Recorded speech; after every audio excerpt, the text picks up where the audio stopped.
Fight Mike here. Today I'm going to be recapping UFC 323, the last pay-per-view of the ESPN era. It was a great card. There was a bunch of finishes, and there was a couple of really good performances on the card. But let's start off with the early prelim opener. We got Muhammad Naimov versus Mayron Santos. I picked Mayron Santos to get this one done by a decision.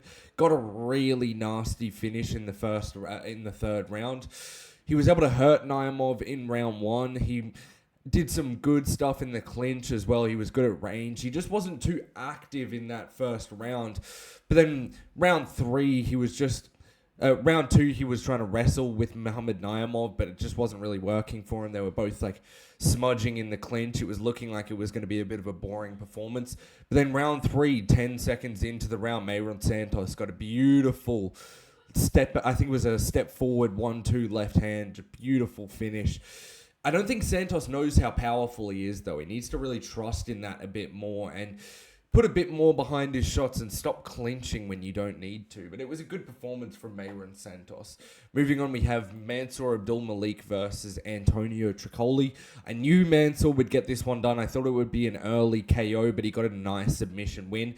Instantly, it looked like Tricoli didn't want to be in there. He was sort of skittish on the back foot, looking a bit like a victim, and Mansour was pressuring forward and really just cornering Tricoli. And he got a really nice takedown on him. Tricoli tried to wrestle up, and that's all she wrote. And Mansour got a standing guillotine a minute into the fight. Give Mansour someone good for once. We need to see it. Moving on, we've got Iwo Baraniewski versus Ibo Aslan. This was a really good fight. I was so excited whilst watching this. I was yelling by myself, but I went with Iwo to finish in round one, and he did. It was a crazy fun fight. It had shades of Pat Barry versus Czech Congo. Instantly, they get back on it. They get on it about 30 seconds into the fight and just drop each other instantly. I think Iwo Baraniewski got hit. They both tagged each other in the clinch, and Aslan, I think, dropped to a knee and then drops Iwo. It looks like it almost flatlines him because he goes face first into the canvas, and then he gets back up, and Ibo's just working on him up against the cage. He throws punches up against the cage once he's got you once he's got you hurt, and he just throws them like a maniac. He stands in the same position, throwing wild hooks, not taking his head off center line, and Iwo Baraniewski was able to take advantage of that, landing a beautiful right-hand counter, dropping Ibo Aslan again. Ibo tried to work back up to his feet, did the same thing, pushed Iwo up against the cage, landed some big shots, and Iwo was able to put him away with a beautiful right hook finish. Ibo's not that good, though, so Baraniewski might find some troubles with some people, because Aslan does just bring you up against the cage and do that sort of barrage of shots. He's not the most technical guy in the light heavyweight division, and Baraniewski could come against someone who's a bit bigger and uses their range a bit better. They may be able to stop him, but moving on, we've got Edson Barboza versus Jalen Turner, another one I went for first round finish. Went sort of exactly how I thought. I thought there was a chance Jalen would try and grapple here, but it was just absolute destruction start to finish here from Jalen Turner. Edson Barboza started off throwing really hard. He was landed a couple of nice hooks to start off the fight, but then within two exchanges after that, Jalen Turner landed a beautiful elbow over the top, cutting Edson Barboza and making him instantly spurting blood everywhere. And Barboza's 39 years old. He's got a ton of scar tissue on his face now, and he wears that damage quick.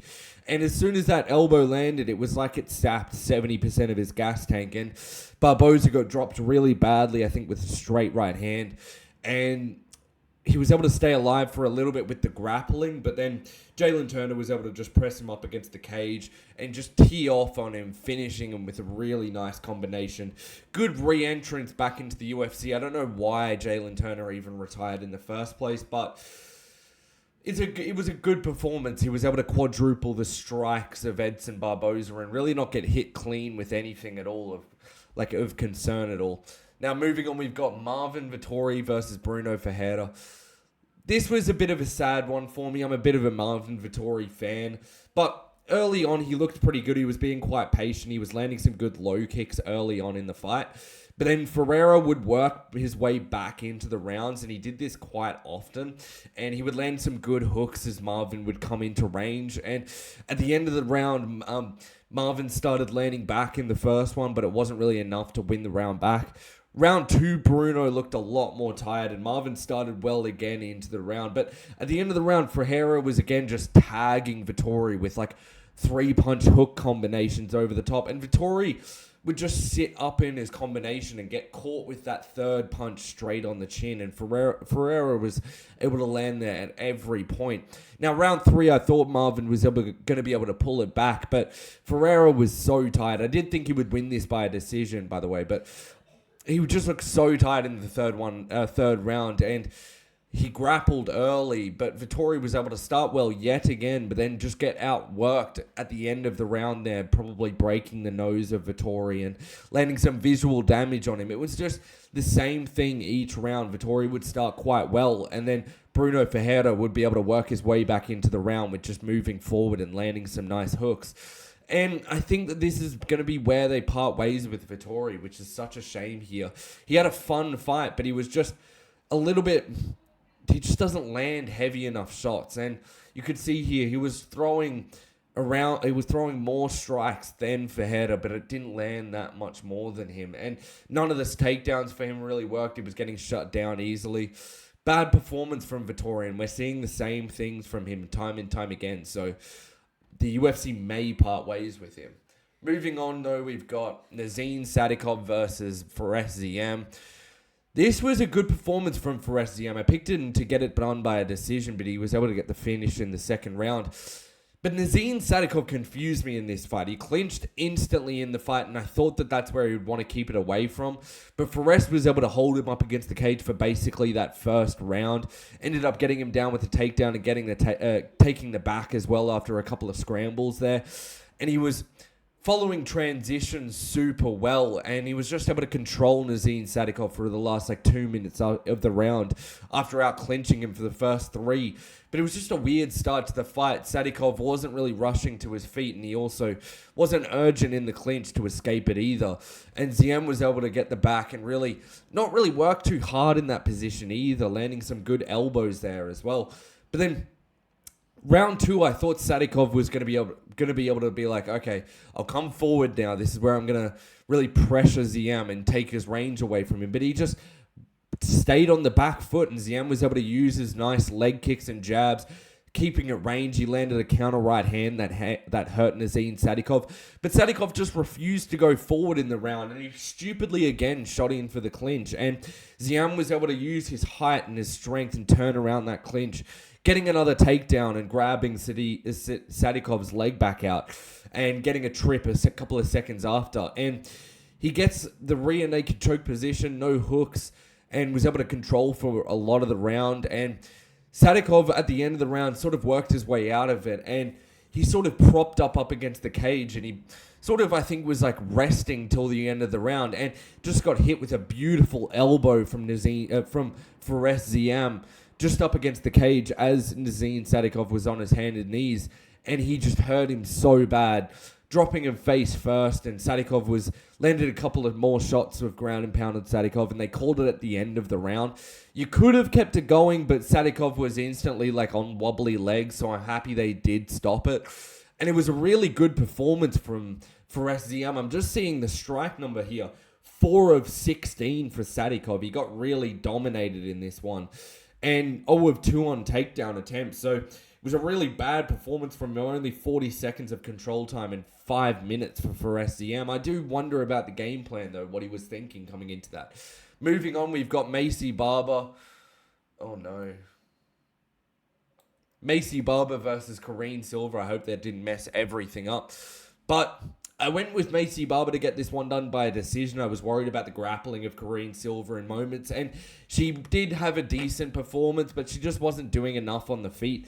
Macy gets controlled for the first round, and she was able to work back out of it at the end of the round and get some good ground and pound off. Round 2, Barber got her own takedown. Corrine Silva went for some sort of upkick, and I swear Macy faked being rocked. It was a really light upkick, and I don't believe she was rocked. And when she watched the replay back, she sort of looked at it and was like, oh, and was instantly fine after that. So it was a bit of a weird one. She was able to win the rest of that round. And then in the third round, she was able to out-grapple Corrine Silva, not really doing too much damage. It was a bit of a boring fight.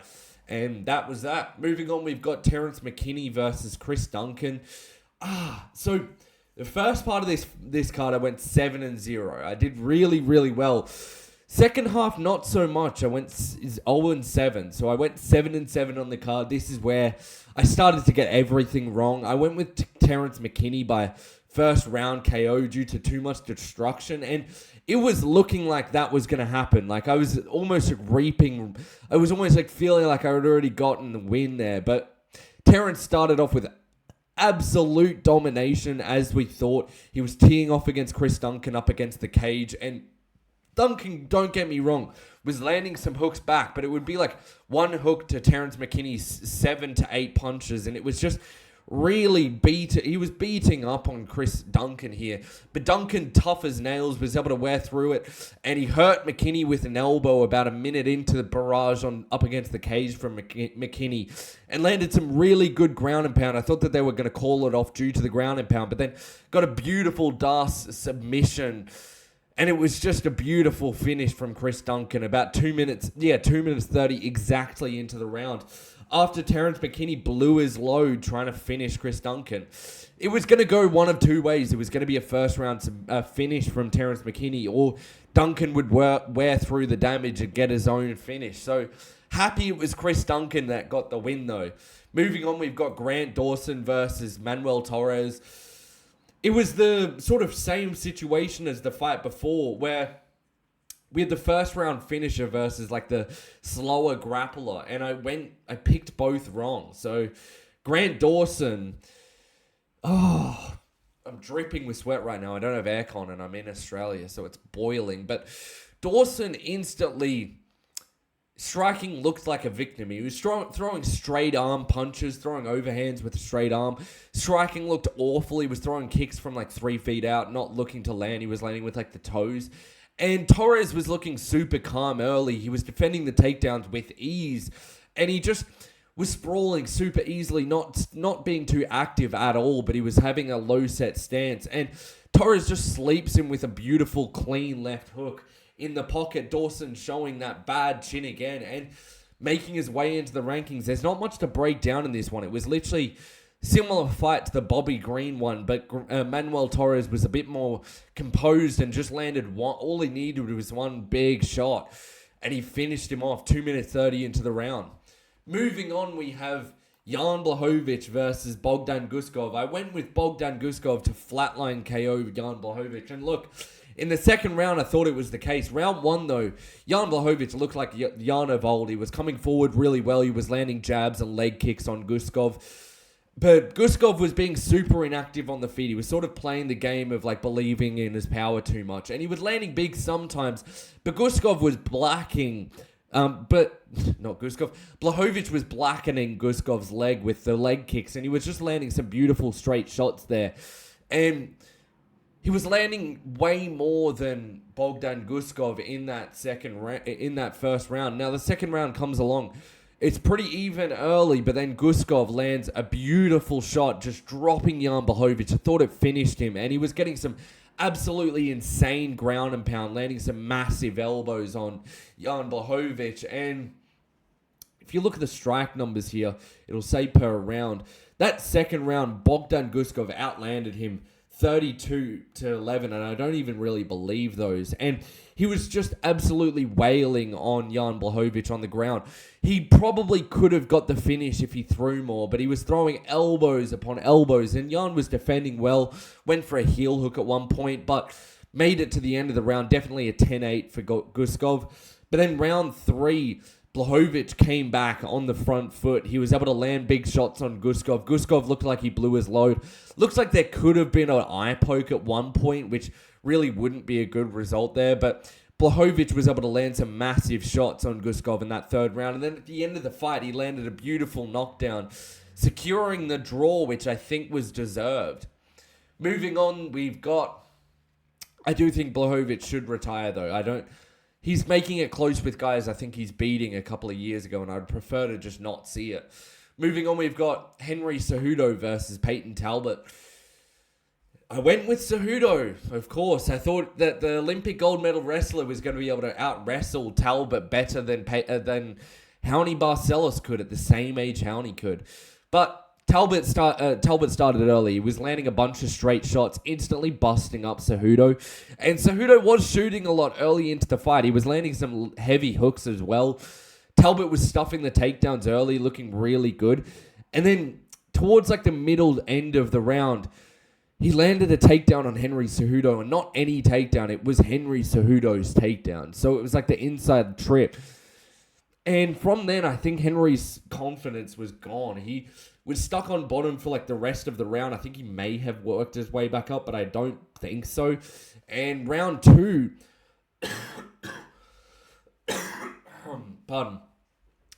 round 2, Talbot got a beautiful off-balance knockdown on Henry Cejudo. I think it was a hook as Henry came into range. And he was just landing on Henry Cejudo like 3-1 in the round. He was just absolutely beating up on Cejudo, landing at will. He was landing his left and right hand every single time. Good hooks, good straights as well.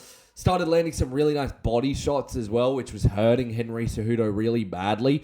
And it was just all domination from Peyton Talbot from that second round onwards. Although Henry would have moments, both second and third rounds, he was just beating up on Henry really badly. And Henry looked like a man who needed to retire out there. It wasn't the same guy gritting down against Song Yadong, but it's also a better Peyton Talbot out there, a sharper striker. And he's going to be a real wave in the division. I'm excited to see him come up against some of these other guys.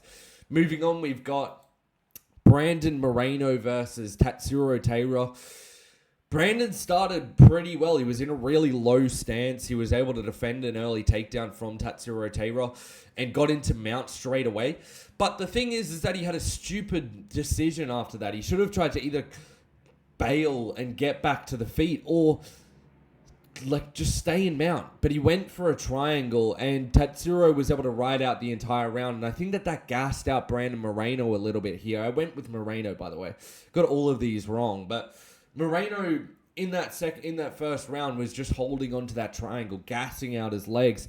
Round 2, though, Taira was able to get to the takedown. He got to mount as well and then was able to take the back with ground and pound. And they just stopped the fight. I think it was warranted. It was sort of warranted. But I think 1, 2, 3 more shots and I'm happy with it. I just think that Moreno could have been given more time. I'm not super unhappy with it. Taira looked amazing out there. And I think that's the first time Moreno's been chinned like that from my memory. So, good performance from Taira. And he's going to be a real problem for Joshua Van now. And we're going to segue to this fight. It was a really sad fight. I actually have no notes on this because it was so short. But the worst way this could have gone down. Worst way. What have they got it listed here as? It was 26 seconds into the round. And it instantly looked like a fun fight. Pantoja was just coming forward, landed 6 strikes in the first 30 seconds. He was coming forward like a zombie. I don't think he hit it. He hadn't even shot a takedown yet. And he had thrown about 3 or 4 hooks against Van. Van's gritting down and throwing back. Got caught with a couple of the shots there, actually. It was a really fast start from both of them. And then Pantoja throws a head kick. Van catches the head kick and he sort of goes to push Pantoja down. And as Pantoja tries to post as he's getting pushed to the floor, just snaps his elbow 25 seconds into it and then instantly goes like this. Van knows not to follow up and they call it a TKO finish. It's just the worst way this fight could have gone down, and I think it would have been an epic one because Pantoja was coming out there for blood. And for Pantoja, it's just so sad. This was the win he needed to cement himself somewhere. And gets an arm injury instantly into the fight, and now it's called as a loss. And Joshua Van gets a TKO finish here. And there's not really much else to break down in the fight. There's nothing you can really take from it.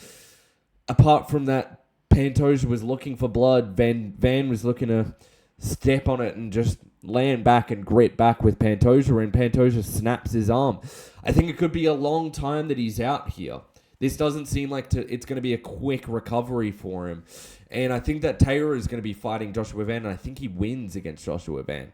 So I'm happy for Van, don't get me wrong. I was wanting him to win this fight, but not like this. I wanted a proper fight of it. And I'm not going to sit here and say that Van isn't the champion. He's got the belt around him, but Pantoja full camp there, or Pantoja without breaking his elbow instantly into the fight, was going to put up a good fight, whether you think he wins or loses. So I'm gutted that this is how it ended here. Moving on, though, to the main event, a bit of a happier ending here. We have Petr Yan coming back and winning the title with an absolutely amazing vintage Petr Yan performance over Merab Dvalishvili. Look, I was a bit sad here with how it ended, but Merab got dominated. I could see a 5-0. I would give a 49-46. I don't see a 48-47. Derek is clearly blind. I don't get that wasn't meant to be a pun. I don't even know why I said that. But it was an amazing fight between these two guys. And Petr Yan was able to make it fun and just defeat Merab. Round 1, close round. Merab was swinging hard early. There was no takedown attempt until 3 minutes into the round. And he was really just throwing everything in his shots. It looked like he was believing everyone's Kool-Aid about his striking. But Petr Yan was really patient in round 1. He was landing some nice jabs. He was defending the takedowns well. He hurt Merab very, very briefly with a 2 over the top. And Merab was able to go to the clinch in separate points of the round. Still not able to take down Petr Yan in that first round. It was a very close round. I probably would give it to Merab just on activity. He was landing early, landing a lot of shots as well. He was throwing a lot, but you could also see he was overthrowing a lot of his shots. Now, round 2 started a little bit better for Merab. He was landing a little bit better early, but then Petr Yan was still defending all the takedowns, and Merab was throwing a bunch of punches, but Peter was evading them, and now he was also countering them, and this is the beginning of the end for Merab. Petr Yan ended up getting his own takedown as well, which I think put an extra thought into Merab's mind. Merab was able to reverse it, though, and Peter was back up instantly. Again, it was a mental warfare the entire time who could win these small moments. But the rest of the round 2 was a close round. But Petr Yan, in my opinion, won it back at the end of the round with scrapping and landing a massive right hand over the top. Now, round 3 is where Peter just stepped up on the pace. He slammed Merab on his head early into the round. And when he got back up, Merab seemed angry and he was trying to scrap. But Peter was still outlanding Merab. Merab was throwing so many more. You can see in the stats here, he threw 150 more punches but landed 5 less. And Petr Yan, once Merab gotten slammed on the ground, his ego probably hurt a little bit. Merab was coming back up swinging wild, and Yan was just coming back, landing some good counter hooks.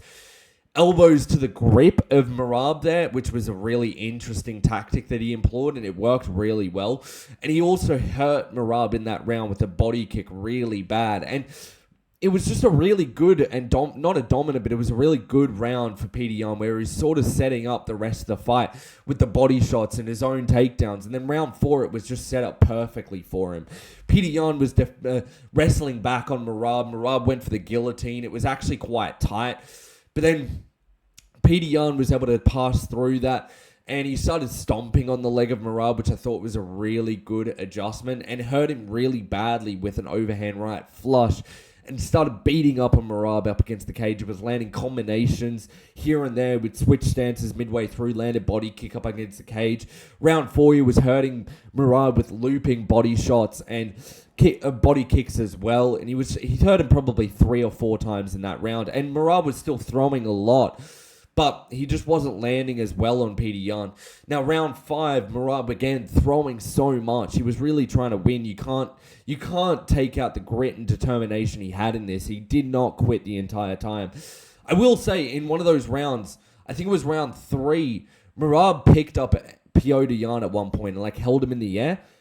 He needed to take advantage of those moments. I think Merab, I'm not going to say he lost this. Petr Yan looked amazing, but he was drinking his Kool-Aid too much. Now, moving to round 5, sorry to butt in from myself there, but Petr Yan just had an amazing round. He was beating up on Merab in the entire round, getting a takedown late in the round as well. It was just a cinematic performance from Petr Yan. The damage on the face of Merab. I've always said the way that someone's going to beat Merab is by a damage-based decision where they're able to get off early on Merab. And Merab he didn't shoot early enough, and his takedowns weren't working on Yan. It wasn't just that he wasn't shooting early enough. his takedowns didn't work. He landed 2 of 29. He threw the same amount of takedowns that he did against Umar and Sandhagen. But Yan was just able to land back. And even the body shots, he was using a lot of them on Petr Yan. But Jan's just been preparing for this. I keep talking about it, how he's changed his style to kick a lot less and do a lot more boxing and wrestling. And I didn't realize it would have this sort of effect. I knew it was going to be a close fight, but I didn't realize he was going to be able to run away with it against Merab with those changes. And I think that those body shots in the third round especially, were what changed the complexion of the fight against Merab here. So really good win from Petr Yan. I'm happy he got it. It spurred some life into bantamweight. I'm excited to see the rematch. I'm sure it's going to be a razor close decision. Either guy can win that one.